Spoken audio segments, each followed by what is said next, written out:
Hello and welcome back to my channel. I'm Cole Anderson, of course. Before I get started talking about Chopin's revolutionary Etude, I'd like to make a shameless plug for my new album, which is coming out in the next week or so.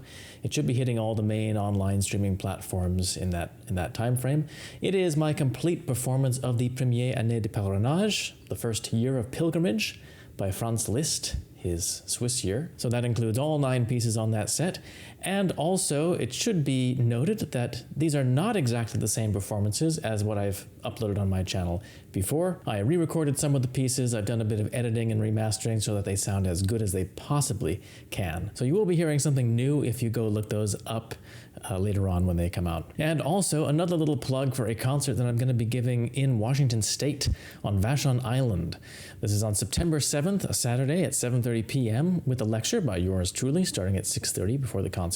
I have a link in the description box if you'd like to get tickets. I think the auditorium holds around 300 people or so, and I'd love to fill it up. So please come if you can. I hear it's a beautiful island and a lovely hall, and it would be great to see some of my viewers out there. So, on to Chopin's so-called revolutionary Etude.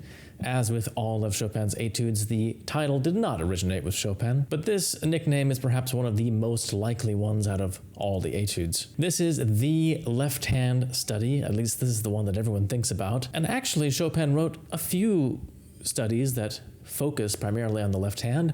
There's Opus 10 number 9 in F minor, Opus 25 number 4 in A minor, and there's a number of other studies with very difficult left hand parts which should put pay to the notion that Chopin was a composer for the right hand, as some commentators put forth in the 19th century, and even more recently than that. Still, it is evident from the etudes as a whole that Chopin wasn't necessarily interested in making the left hand unequal to the right hand in the full sense of the word, not like Godowsky or someone like that, where everything could be put into the left hand, melody and accompaniment for left hand alone pieces, for example. Chopin never wrote a piece for the left hand alone. The left and right hands obviously had very different functions for him, and he wanted them to be at their top capacity in those particular functions, but they just weren't exactly the same. So it's interesting to notice that none of his left hand focused etudes really put the main melodic material in the left hand. Even here in the revolutionary etude, where the left hand part is indeed very fascinating and very closely linked with the right hand part. One thing that I always find to be fascinating about this etude, and which I noticed right away when I started practicing it, is that the figuration in the left hand, besides being a really fascinating musical construction, is also exactly programmed to pinpoint the biggest weakness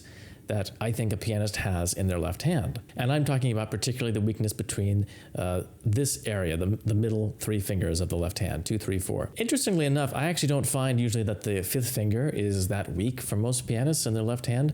We actually use it a lot in left hand parts, in chords and octaves and so forth, so it usually becomes quite strong. But it's this area of the hand, the 2, 3, 4 area, in most music written up to 1900, where I really feel the main weakness lies. And it's just fascinating how Chopin absolutely bludgeons this area again and again, constantly using this pattern of fingers, 2, 4, 3, over and over again in the figuration, in different positions, in different places in the keyboard. So by the time you have finished learning this etude and getting it up to something like the metronome marking that Chopin gives, which is for the most part a pretty reasonable speed, your 3rd and 4th finger, that whole little area, is going to be absolutely up to snuff. If you can overcome that difficulty, this etude isn't too hard, but getting to the point where that is very easy is actually very difficult for many pianists. So it's actually harder than it looks.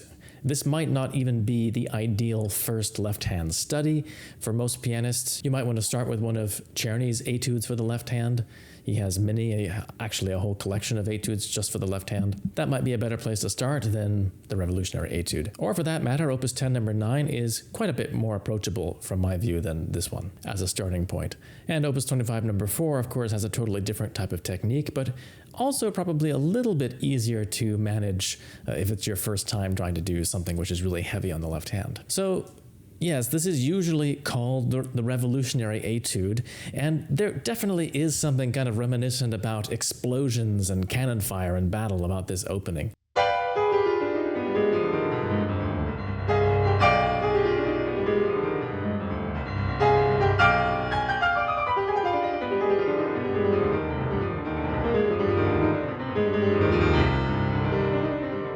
So it's not surprising that people immediately associated this piece with the Battle of Warsaw in the November Uprising, when Imperial Russia completely crushed the Polish rebellion. Chopin was in despair about this at the time. So it certainly makes sense that this piece might have been written in reaction to that. It was written right around the same time.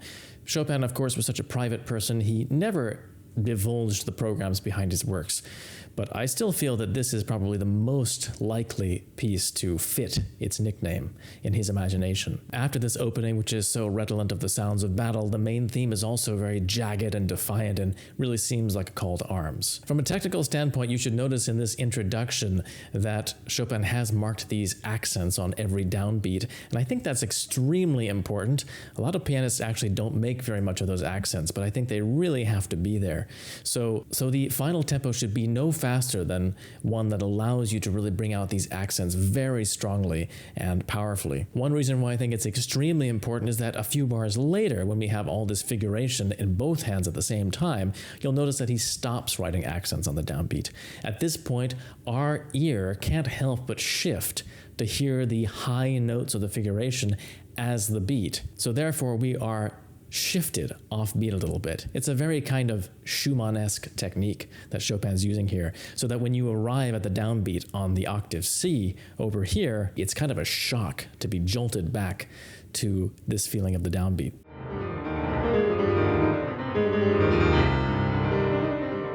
So that main theme in the right hand is another fascinating example of Chopin's compositional craft. I've oftentimes remarked, before I really studied this piece closely, that the right-hand theme just seems to emerge organically out of the left-hand rising arpeggio.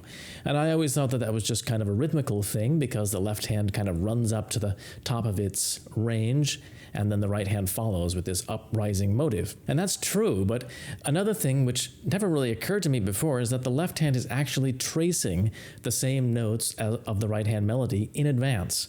So you see that the left hand arpeggio covers C, D, E, scale degrees 1, 2, and 3, and then immediately after that, the right hand has this as the main notes of the theme. It's an absolute brilliant bit of compositional dovetailing.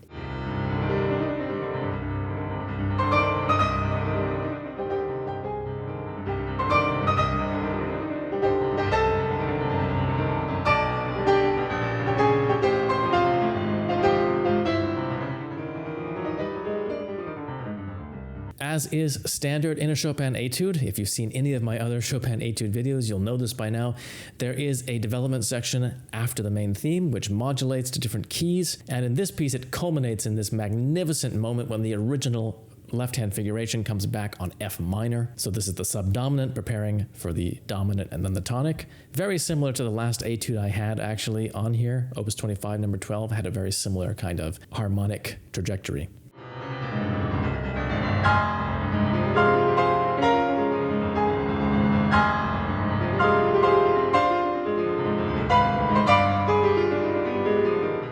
Now, when the main theme repeats again, when it's reprised, it's varied quite a bit, only in the right hand. The left hand is exactly the same, but the right hand part is elaborated upon. And here, Chopin writes some things which are not, strictly speaking, possible to play. Like right here, I don't think I've ever heard anyone play this exactly the way Chopin notates it, and I certainly don't either. What people generally do, and what I've done in this recording, is to start the 16ths on the 4th beat a little early. So you reach that E natural chord a little bit before the 4th beat, and then you stretch the 4th beat slightly in the left hand. This gives you time to fit the 32nd rest and the 32nd note chord in.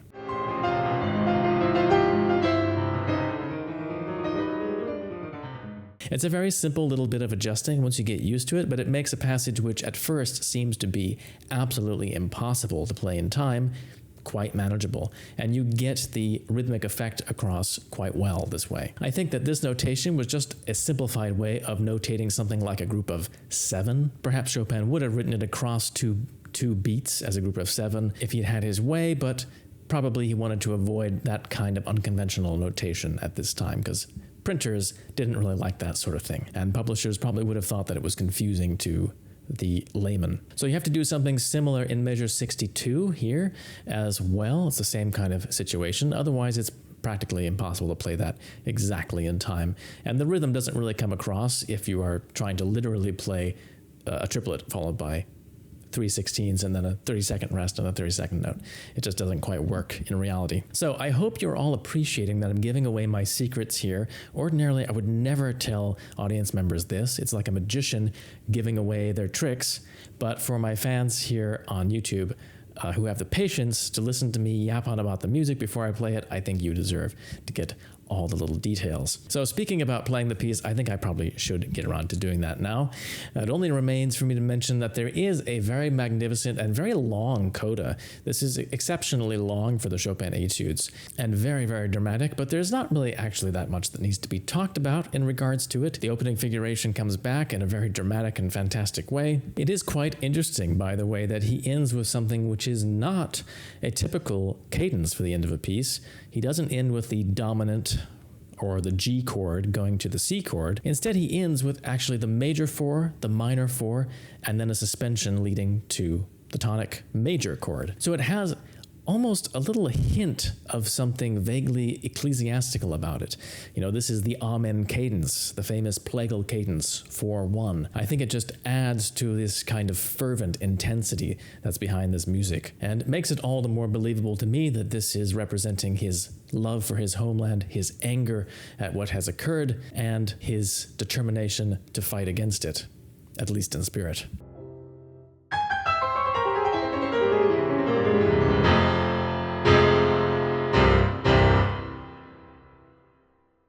So that's about it. Stay tuned. The complete performance is coming up. Please stay tuned next week for some more great music. I'll be back next Friday. Thank you to all my Patreon supporters. Do support me financially on Patreon if you can. It's very, very much appreciated. It helps me to stay motivated to keep bringing you this content. So do that if you possibly can. But otherwise, I'll see you next week for some more great music. Till then.